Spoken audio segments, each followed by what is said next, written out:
really excited to have with us tonight Crystal Barrett O'Loughlin, who's the founder and CEO of Angel Aid Cares. The reason for this event is pretty straightforward. I think the title doesn't really need any explanation, putting the self back in care. And the reason we titled it like this, though, is because so many parents who are caring for medically complex and children affected with rare conditions think that they don't have the time or feel that they don't have the time or really even the permission to take care of themselves. So they focus on caring for their child and caring for their family and not taking care of themselves. But the truth of the matter, as we all know, is that this work that you all are doing is, in addition to being joyful and a privilege and an honor and a true act of love every single day, it is also exhausting, often overwhelming, and can sometimes leave us as parents feeling little pockets of hopelessness and helplessness. And this can be especially true if you don't have adequate home care or aid in the home to provide pockets of respite. It can be all sorts of reasons for that. Your family configuration, availability of nursing, COVID has not helped any. And what we've heard from the families in the network is that while they don't privilege their own self-care, they are worried about how they can also feel like a partner to their spouse or partner, that they can also feel like a human being in their full self. They can also feel like a friend to their friends. They can also feel like the individual that they are before this thing took over their life.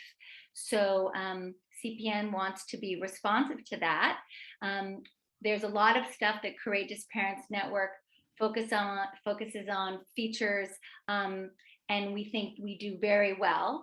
But talking about self-care and providing strategies and tips for how to do that is really not a part of what we focus on. So that is why we have partnered with Crystal, who Angel Aid Care, this is what they do. And in a moment, Crystal will introduce herself and she will get into everything that they know and have learned and are doing.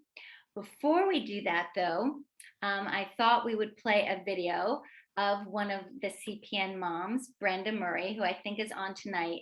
In our interview with her a few years ago, Brenda spoke very openly and beautifully and vulnerably about a moment where she really was struggling in the care of her son, Sam, which was a journey of love that lasted many, many years.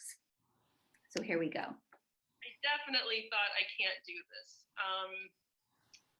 I do remember a specific time where Sam, we never figured out what happened, but he was crying, like literally nonstop. And I want to say it was 8 weeks, which is a long time to do that. I couldn't figure out what was wrong with him. And crying, I think, is a primal thing built into us that it's supposed to grind at your nerves. It's supposed to, your baby's crying, you go take care of them. This was different. This was like, I don't know if it was neurological. I'm not sure what it was, but my nerves were shot. I was tired. My nerves were shot. And I can remember, and this is sort of bearing my soul. I remember in the middle of the night, I went out into the driveway and I just collapsed. And I said, Josh, that's it. You have to take me in. I'm losing my mind. Like, I can't do this anymore. But I also didn't know who could take care of him if I didn't. So there was that. So you feel stuck. I really felt stuck. Like, I can't do this, but I also have to do this. And I did go stay like with my parents that night. I just had to not hear the crying for like a day. And Josh took over and he took care of him and we were all fine. But I needed to clear my head. it cracked me. Like, it really, really cracked me. And I was very honest about that experience with his social worker. I think I called her the next day, and I scared her terribly because she thought, who am I going to find to take care of Sam? And I said, no, I'll be fine. I got to have a break, though. I just have to have a break. This cracked me. And I did. I got better.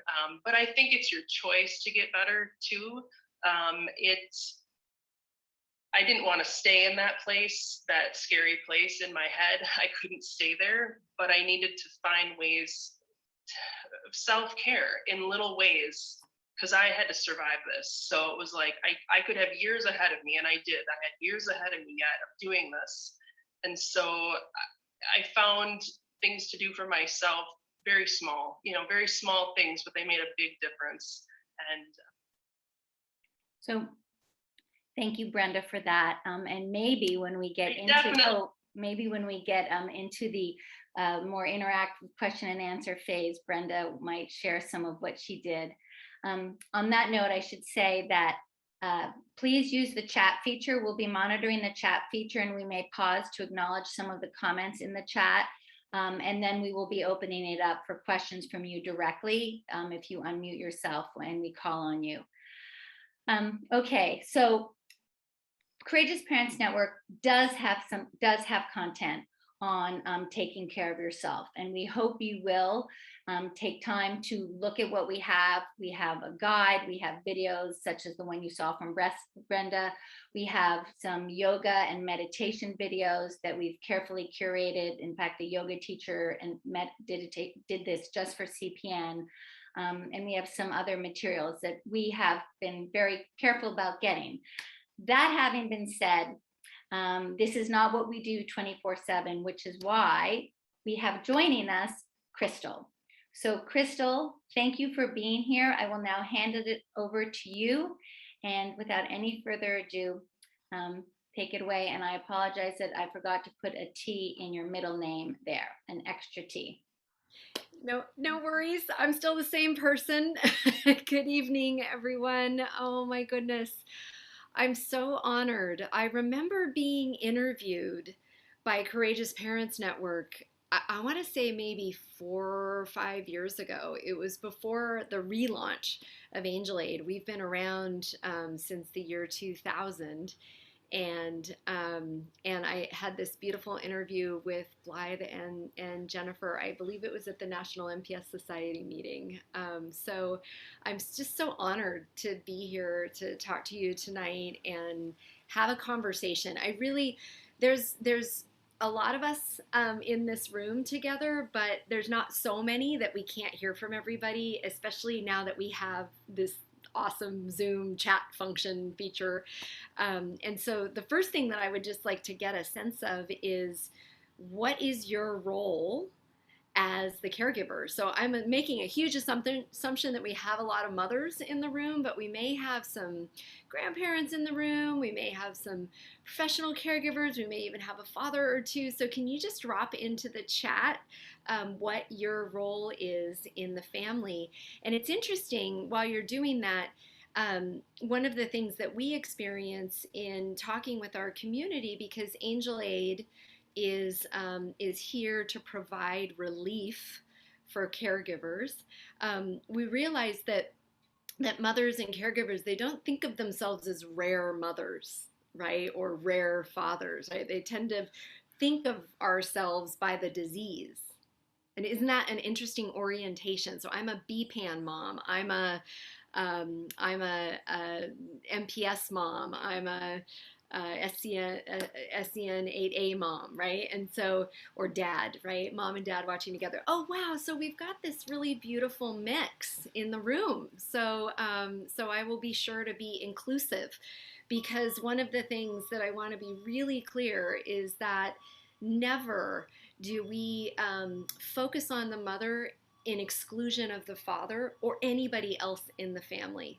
Right? It's a belief system at Angel Aid that we can uplift the family by starting with women and mothers as a starting point in the family, but we also have Rare Fathers group kicking off later this year. We've been running Rare Carriers groups, and we run a bunch of patient programs as well. So we're really all about whole life mental health and wellness, right? So whole family, whole life, holistic mental health and wellness. And isn't there this just beautiful, amazing opportunity for the planet to connect with what we've been going through in rare disease, right? Our trifecta, our everyday, is now the reality for the rest of the world. So what are those things? And you know them as well as I do. Isolation, medical uncertainty, and disruptions in home and work life. I mean, this is our norm, and it has been for so long. So isn't it wild? We've been doing these video conversations with parents about, welcome to our world. Hello, this is our reality. So I just wanted to impart to you that I am part of your community, the rare disease community. I'm the youngest of 5 children. My parents, Richard and Phyllis, met in high school.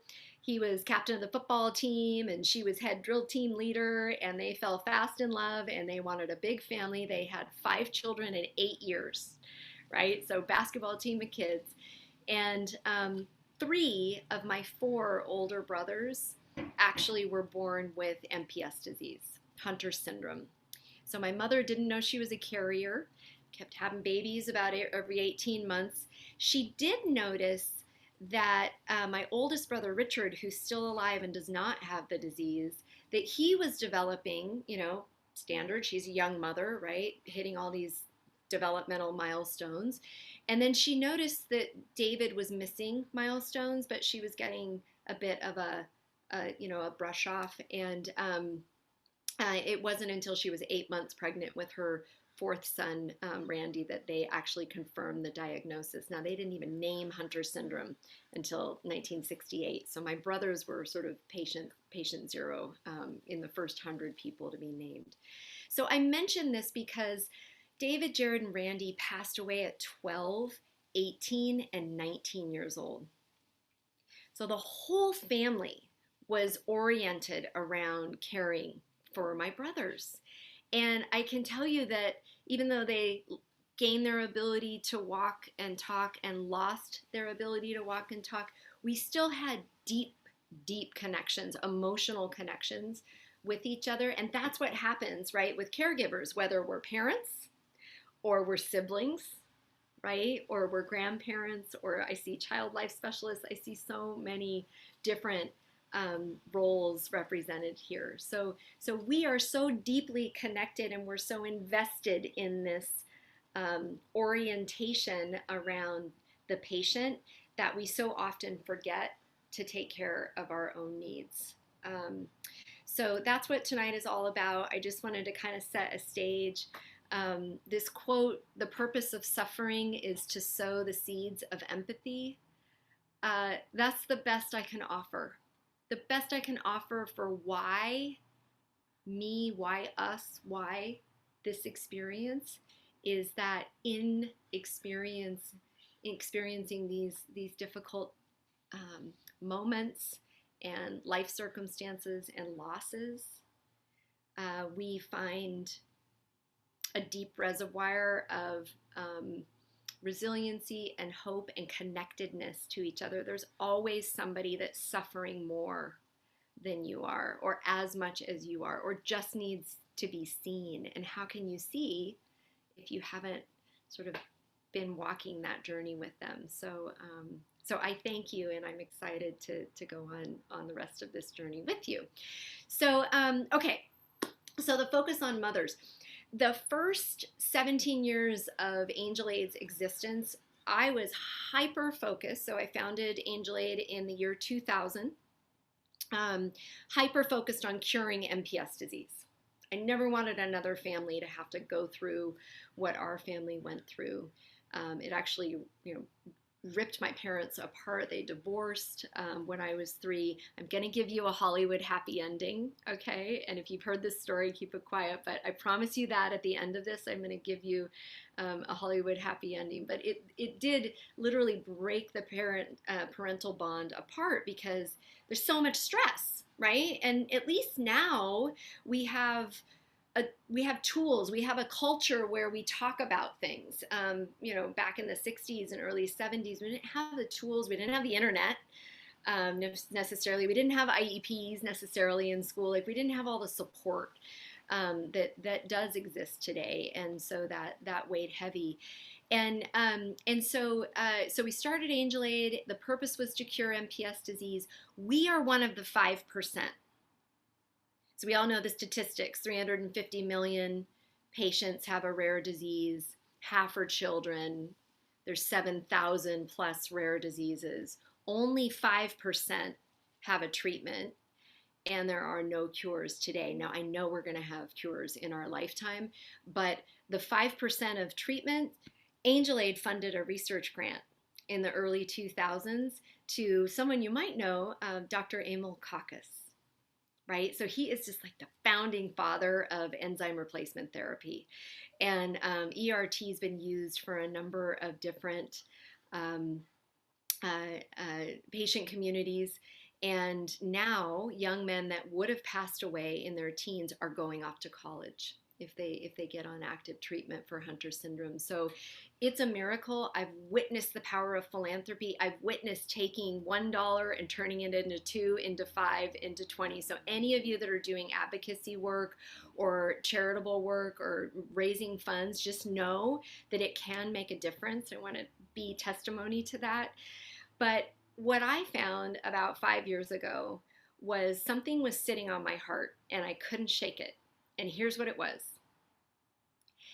If there's no cures for any rare disease, who's taking care of the parents?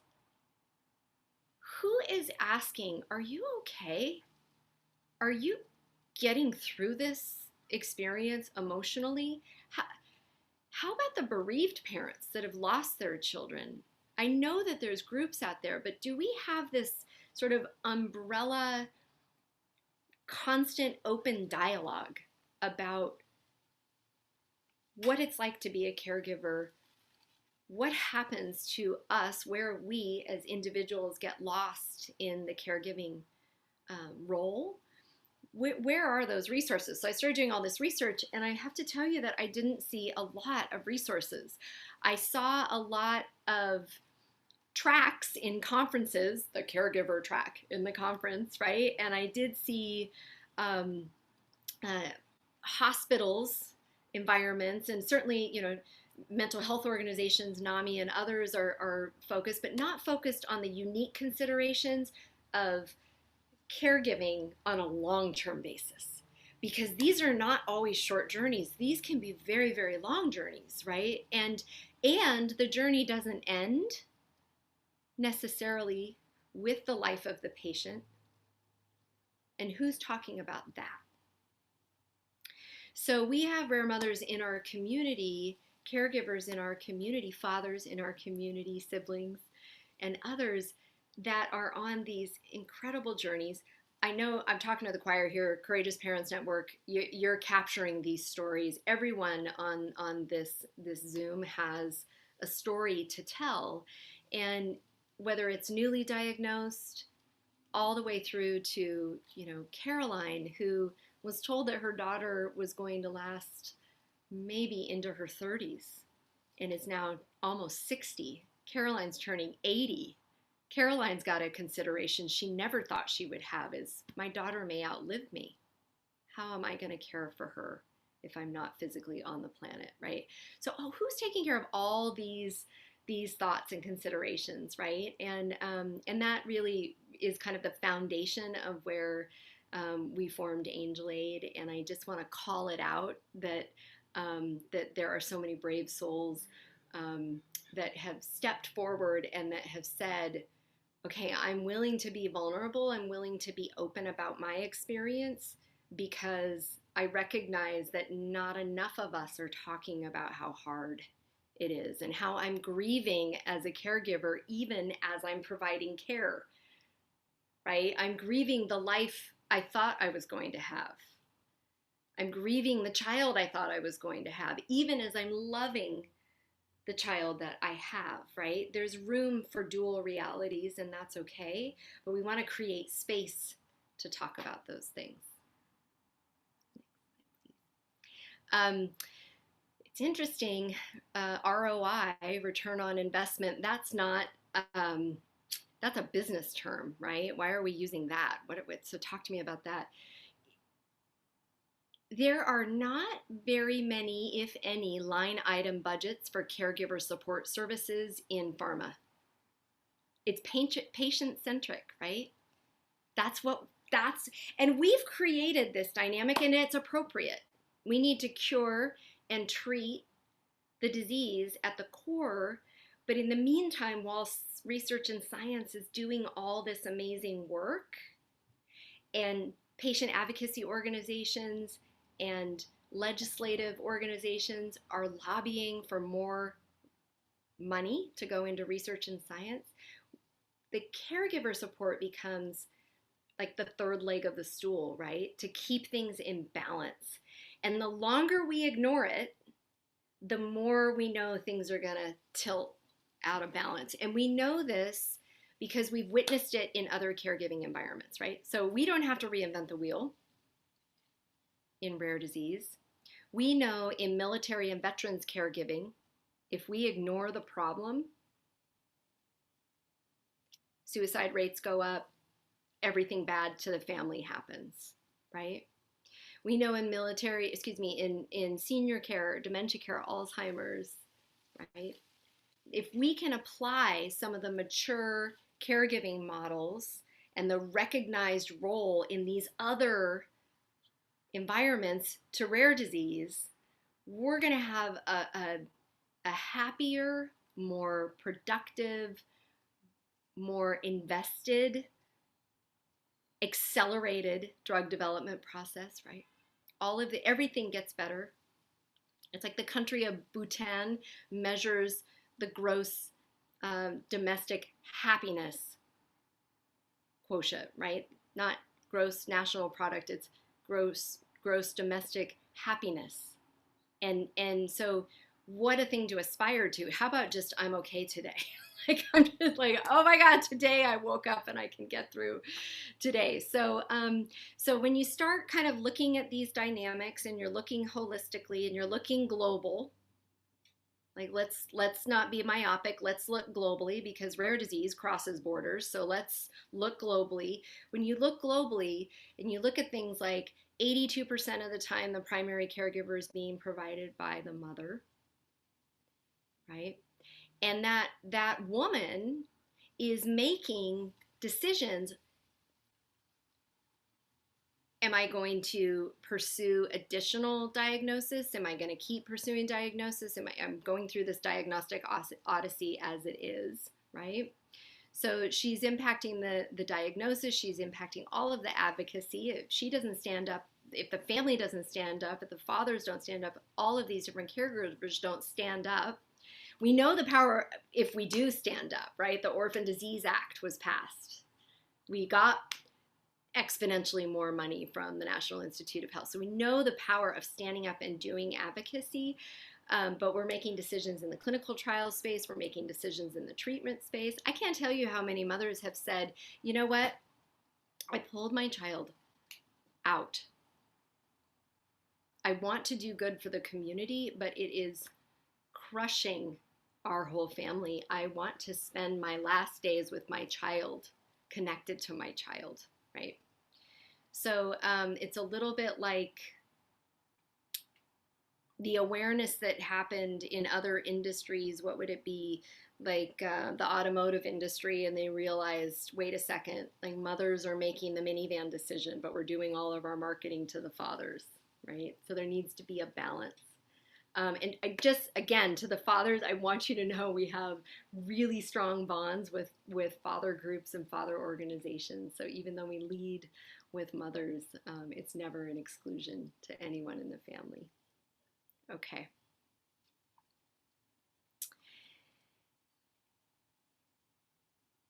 let's take a moment and talk about stress.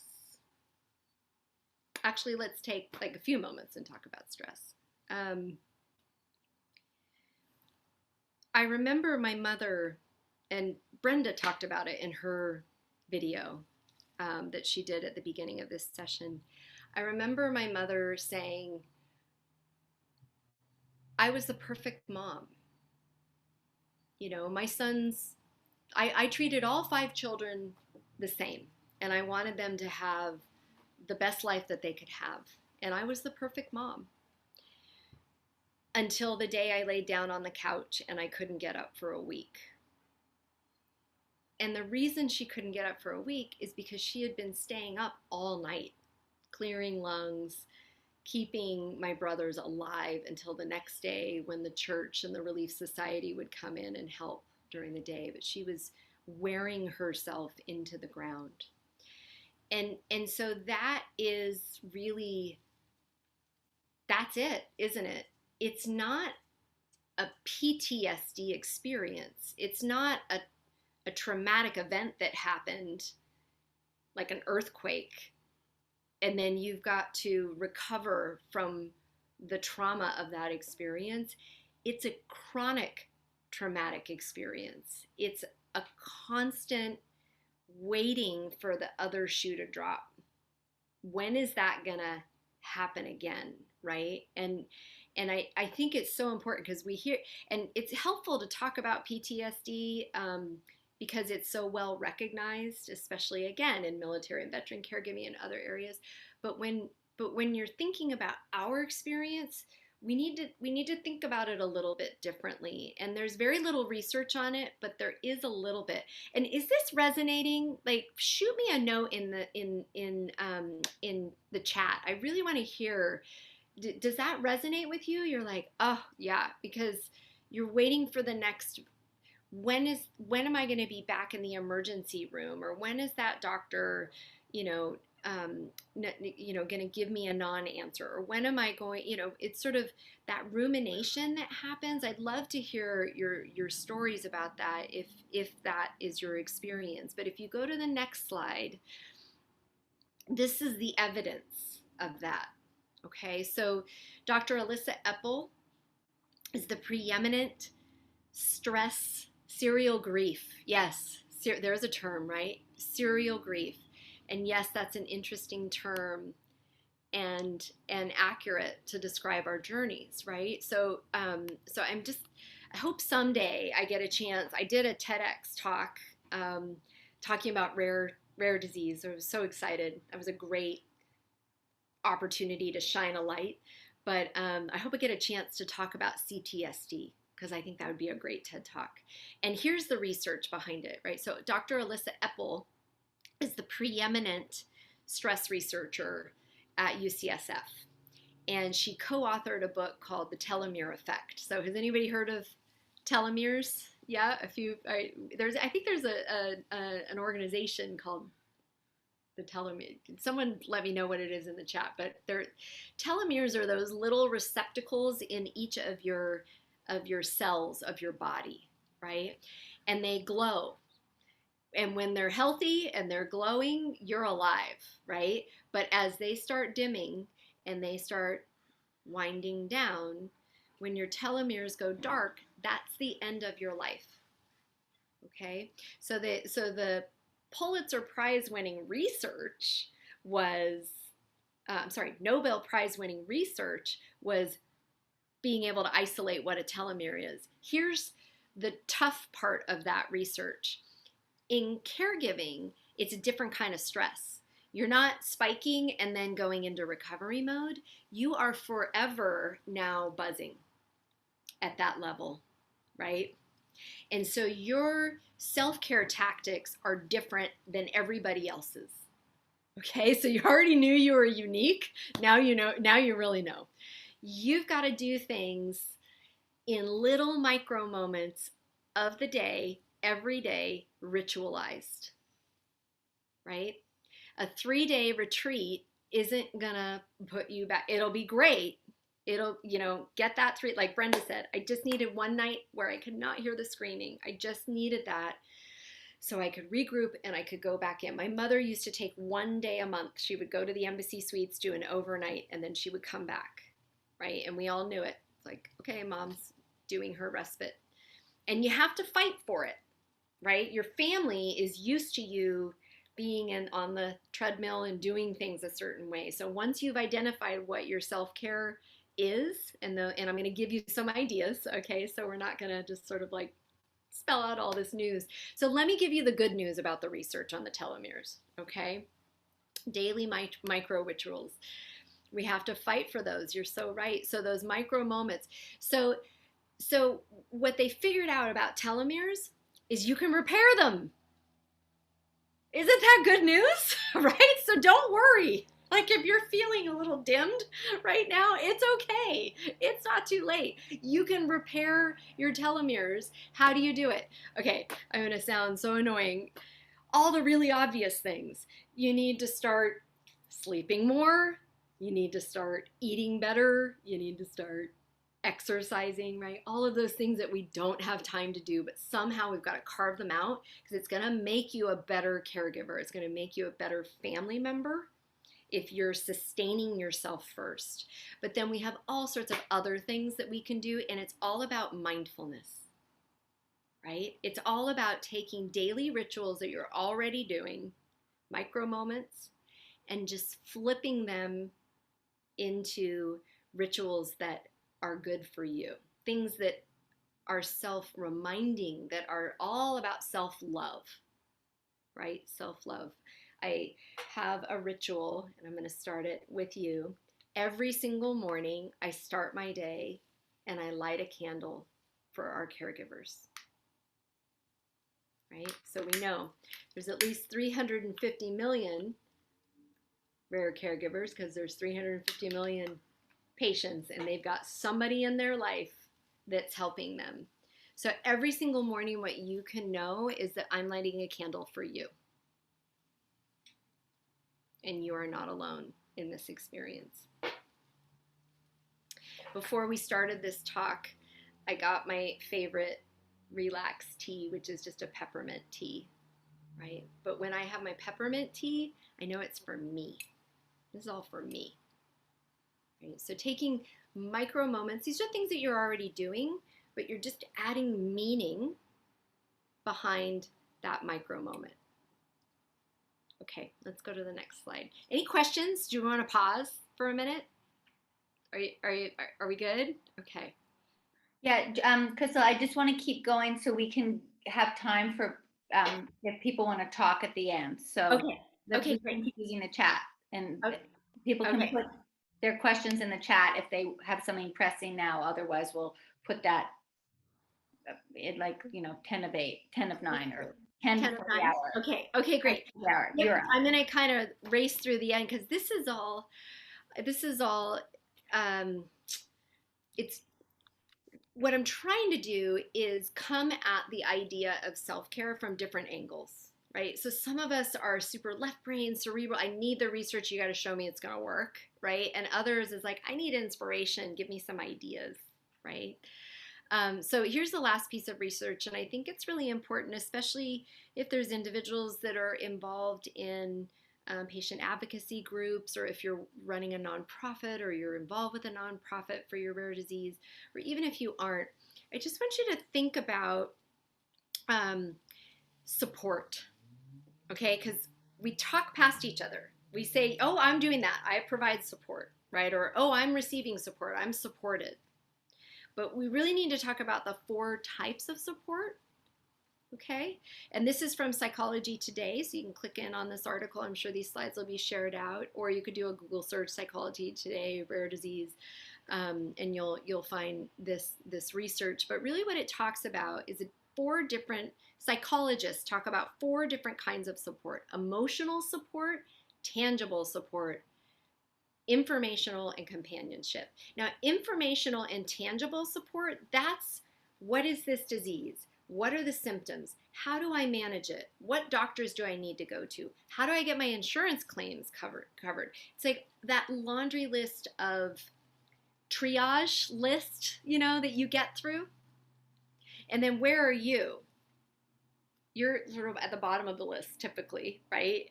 And emotional support and companionship is what is often sacrificed. And so here's what the research shows, though. Out of everything, out of all the different kinds of support, the measurement of a life well lived by these participants, like what would make you feel a sense of well-being, is the companionship. It's the emotion. It's someone asking, how are you doing?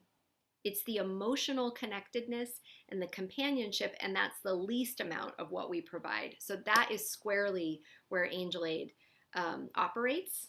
We're below the waterline of all the triage things that need to happen in the rare family, right? And we're operating below the waterline, and we're just here to provide a sense of connectedness, and through that comes the relief. So next slide. We talked about, asking to be seen. Yeah. This is where I when Crystal and I were working on this presentation, I sort of jumped in and said, Crystal, can we also please talk about the importance of asking from other people to see us and hear us as a way of caring for oneself, right? Because just being a good doer and going through our list without being validated is depleting. And is it a form of self-care to ask to be seen and validated and heard? Like, is that a thing we can do? It is. And you can train your listeners to listen in the way that you need to. So we partnered with Indiana School of Social Work, and we surveyed caregivers across America, and then we broadened it to global, right? And we asked this question, and I'll come to this in a minute, but to your point, Blythe, we asked the question, outside a treatment or a cure for your child or your patient, adult, rare disease, what would bring you relief? Okay? And here were the things. I just want a listening ear without judgment. Mm-hmm. I just want to hear stories that are similar to mine, so I know I'm not crazy. Mm-hmm. And I just want a little bit of inspiration and hopefully time to do some self-care, right? I mean, those are such humanistic asks. Can you imagine? Outside a treatment or a cure, people weren't saying, I need a, handicap accessible minivan. They're saying, I just want someone to listen to me. And has anybody heard of Brene Brown? She's an amazing speaker. So she talks about the difference between sympathy and empathy, right? Sympathy has all the shoulds in it. Oh, wow, that's really tough. You know what? You should try this. Oh, you know what? Have you tried this? You should do that. That's sympathy. Empathy is, I see you're in this dark hole, and I'm just going to hold your hand while you're here. I just want you to know I heard what you said. So how do you ritualize that into your day-to-day life? You just say, I'm going to set a timer, and I just need you to listen. And it's going to be really hard for you, but I just need you to hear me out and work your way up to it, right? Maybe 2 minutes, then 5 minutes, maybe 10. But I just need you to do some deep listening so that I know heart to heart that you've heard me. And you don't have to suggest anything. You don't have to fix it. I'm not asking you to fix it, but I'm going to start talking right now, and I might start crying, and I don't need you to fix it. I just need you for the next 8 minutes to listen, right? And hopefully someone in your life is willing to do that. If they aren't, come to an Angel Aid support group, because that's what we do all day long. We just listen to each other, and that's what we're doing here. Although we're not listening to each other, I'm talking too much. I hope this is meaningful. Okay, so I want to make sure that we get to the time, the talking time. So on a scale of 1 to 10, how supported do you feel? Right? So let's do this. right now, if you're willing to share with the group on a scale of 1 to 10, how supported do you feel as a caregiver? Okay. And 1 is hardly supported, and 10 is extremely supported. And so if you want, you can share it in the chat. I think it's always interesting to kind of get a pulse with each other. And there's no right or wrong answer, there's no judgment here. It's a feeling. Mhm. It's a classic question, a social worker question, a mental health question, it's a classic question. How do you feel right now? Do you feel resourced or do you feel depleted? Right?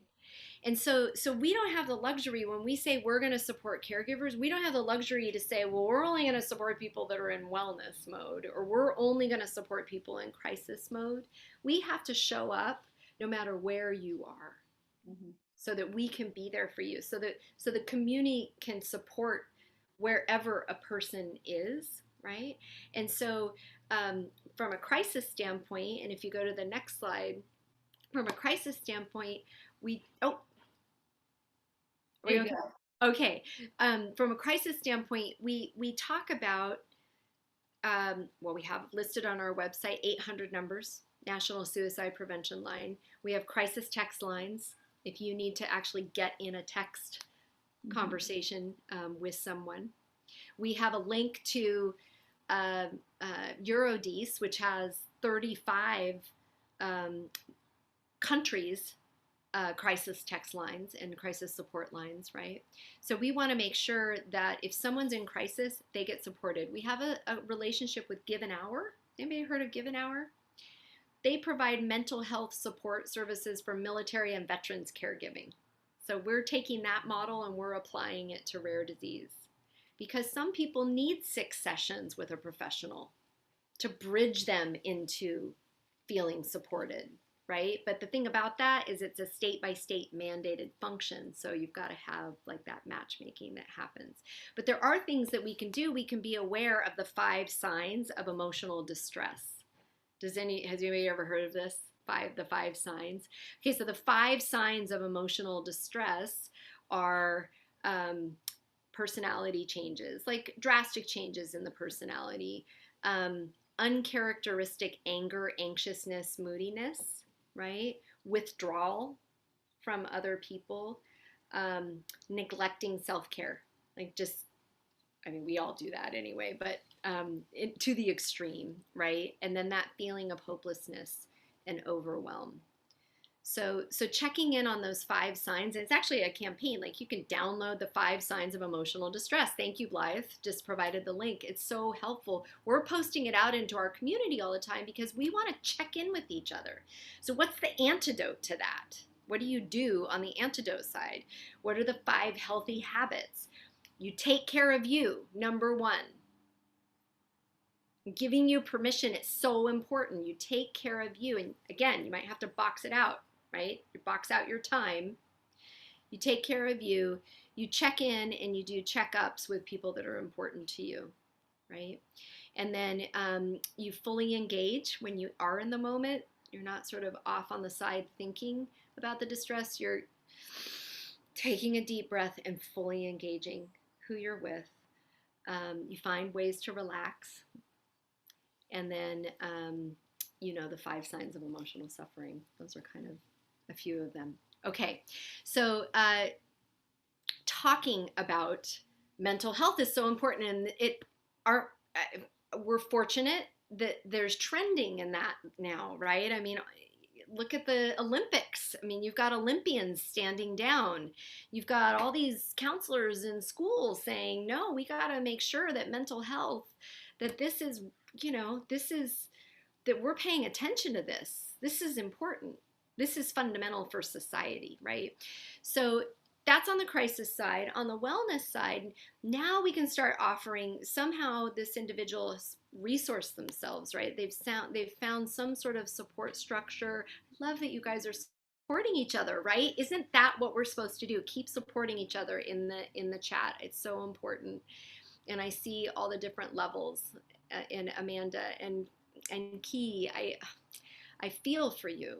right? And then I see some that are feeling more resourced. And so that's the beauty of having an umbrella organization that actually leaves, one of our mothers said, it was such a relief to leave the disease at the door and step into my own wellness. It didn't occur to me that I needed to do that. It didn't occur to me that I needed space for me. So the sustainable mom is a methodology that's all about recognizing that duality of your psyche, that you can grieve what you thought life was going to be like, and that you can love the life that you have, and there's room for both, right?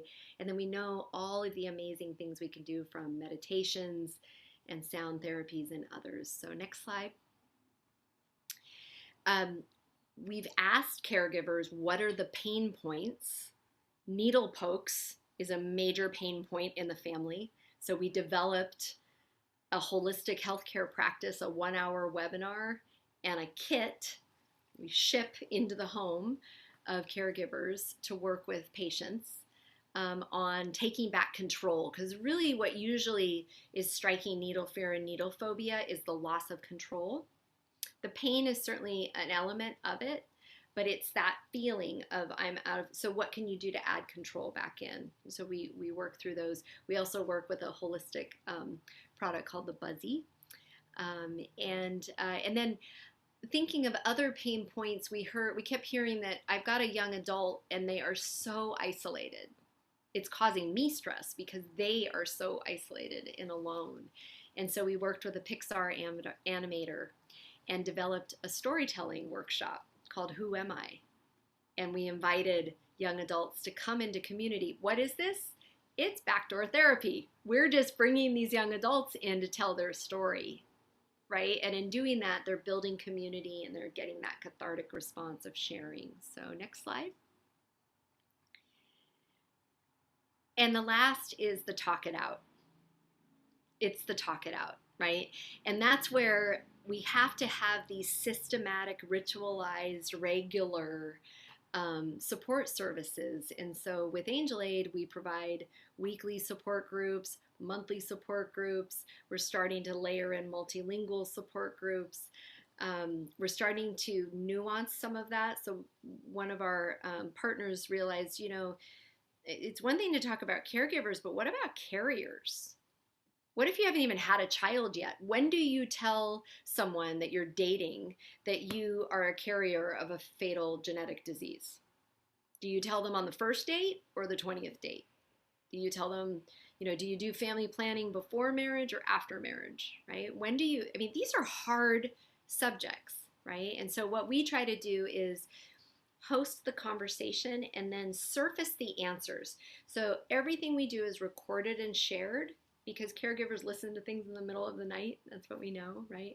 And same with these carriers.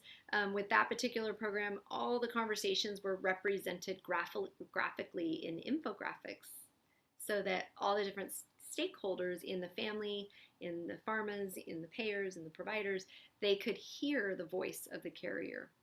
Okay, so those are our programs. I just wanted to share some examples with you of how we think about things. And we think about caregiving, and we think about self-care, and we think about micro moments a day. And so think about your 5 senses, because we all have 5 senses: sight, sound, taste, touch, and smell.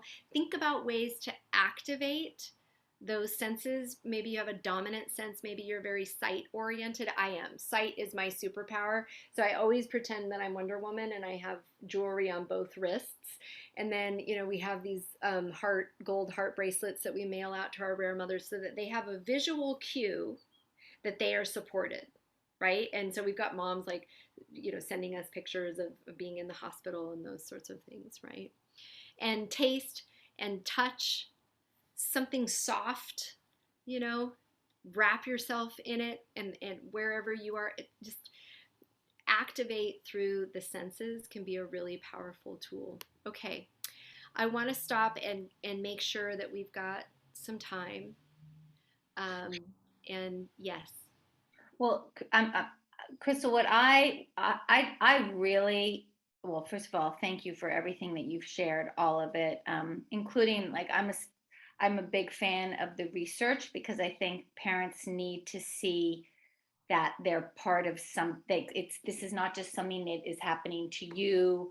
This isn't something like you're not alone in the struggle. You're not alone in wondering how to take care of yourself. You're part of something. This is happening to parents, all of these parents, everyone. And the research shows that you need to pay attention to it and give yourself permission to take care of yourself. The research is pointing to the why putting the self back in care is really important.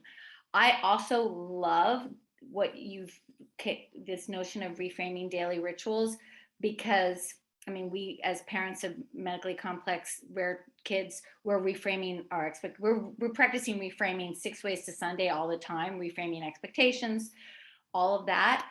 And so we know this notion, but applying it to a ritual that we take for granted and suddenly we can seize it and make it be something that's helping us, it's empowering, honestly. Like, oh, that thing that I do every morning can be something that charges me up. Oh, okay. I love that. It's so accessible. It is. It is. It is accessible, and you know, one of the most powerful tools we have is our breath. Mm-hmm. It's just fundamental, right? Mm-hmm. And you know, I hear all the time, we don't have. I don't have time for self.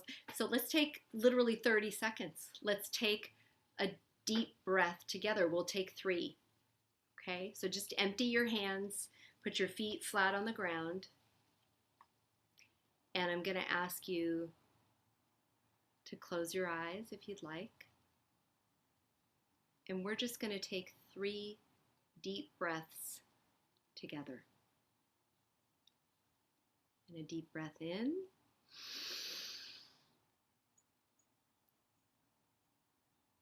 And a deep breath out.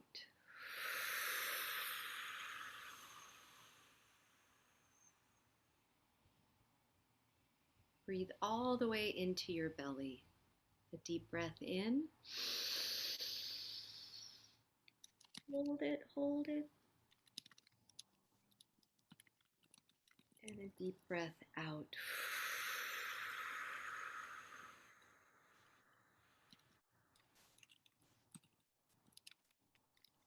And a deep breath in.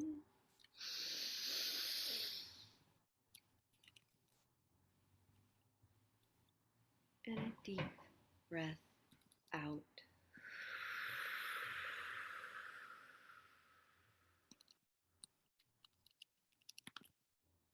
You can open your eyes. Literally 30 seconds, right? 30 seconds.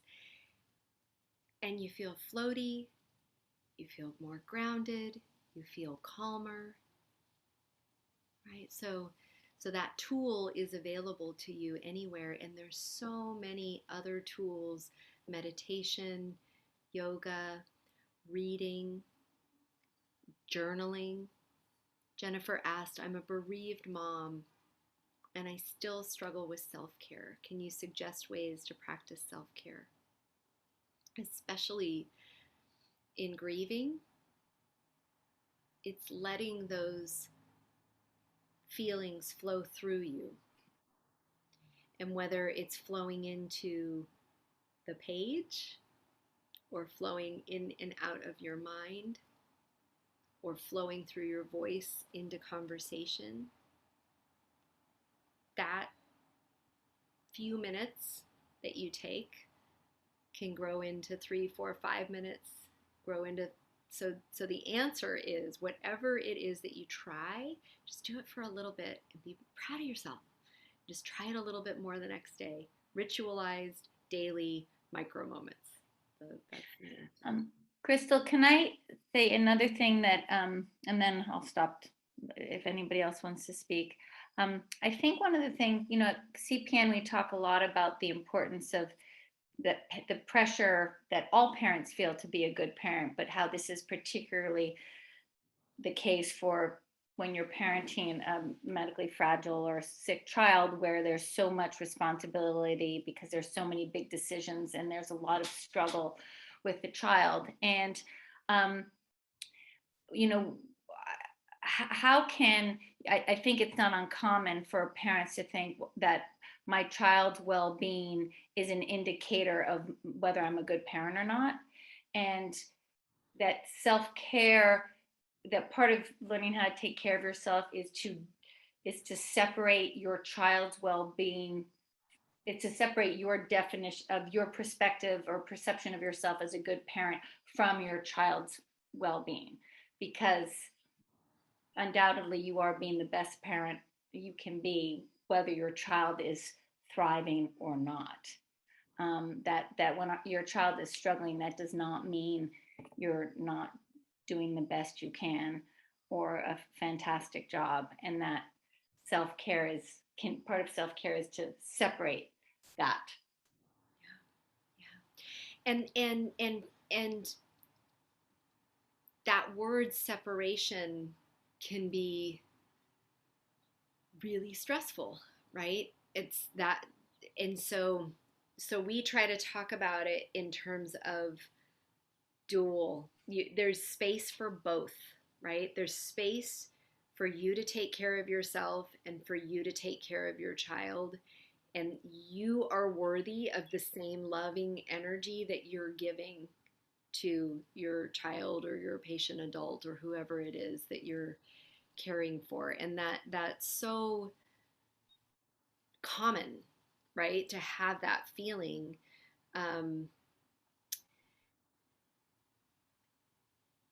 Working in community helps any caregiver realize that their role as a caregiver is a role. And it's part of why I've been harping so hard. We pulled a caregiver coalition dinner together at the World Orphan Drug Congress. And the reason we did that is because we're so focused on the patient, patient-centric drug development, patient-centric support. Whole families are oriented around that. And if we just change our language and our perspective and open up the concept that we can support the patient and support ourselves, and there's enough space, there's enough love to go around, just like if you have multiple kids or you get a pet in the family or something. We're always saying, like, there's enough love to go around and there's enough love for you. There's enough love for you. And and you're the one to give it, right? You're the one that needs to stand up and say, I'm going to do this for me, right? And it's in service to my family. It's in service to my patient, is to do this for me. And you can carry those dual realities. And I'm not sure if that answered the question in this short amount of time, but that is what we talk about, is naming the grief.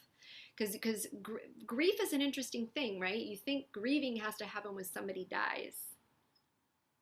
Grieving can happen with ideas, expectations, right? Notions of the future, whatever it is. And so we're living, but we're grieving at the same time, and we're loving at the same time, and we're complex humans. We're beautifully human, right? So let's be empathetic to each other. Crystal, if you're able to stay on for a few more minutes, I'm comfortable going over the hour to see if anybody wants to share or ask Crystal a question. If people have tips, a lot of you have been at this for a while. Maybe you have tips you want to share in the chat, or better, or by actually unmuting yourself and speaking about things that you do, that you micro moments or bigger moments, micro or macro. Yeah, I would love it because you will inspire others if you share what you do for self-care. And then there's something there too if you go, I don't do self-care. And that's okay too. We hear that all the time. While people are dropping that into the chat, I was hosting a group on Saturday, and we were going around. It was about 15 people, and we were going around, and each person was sharing their self-care, kind of their go-to. So nobody's dropping their self-care in. I hope you're writing them in because it will inspire. But this one gal, she said, well, I just tell my family it's the BBB. This is my BBB hour. And they just look, and we're like, what's this? And so it's a beer, a bath, and a book. And it's just my beer, bath, and book hour. I start a timer. They know, don't bother me for 1 hour. And I get my hour, beer, bath, and book. And then I'm back into my caregiving role, right? So just sharing.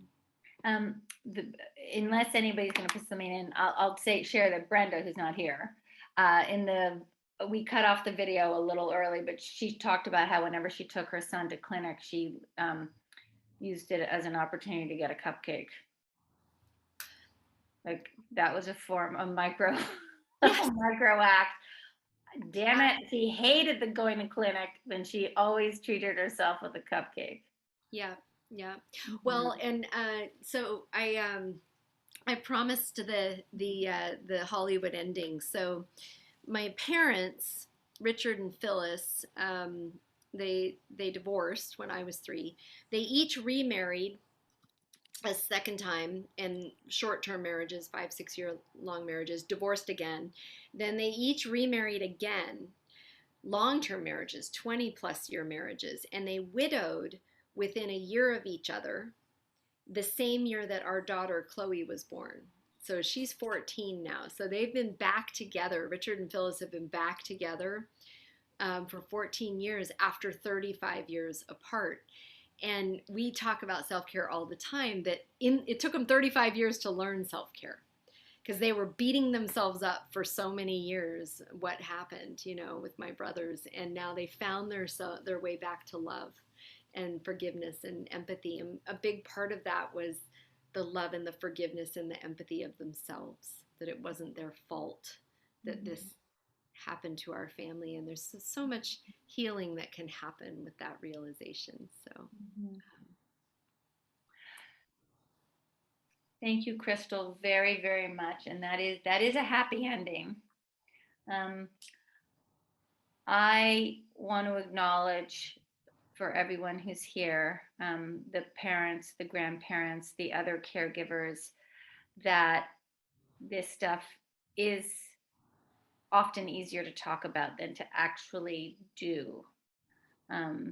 But as you've heard from Crystal, there are little things that you can do. And I think it's like a muscle that the more you do it, the more it becomes a habit, and healthy habits are a ticket to wellness. And we all need as much wellness as possible generally, but particularly as parents and caregivers. So I hope you will check out Angel Aid Cares, look at their programming, what they have ongoing for families and parents.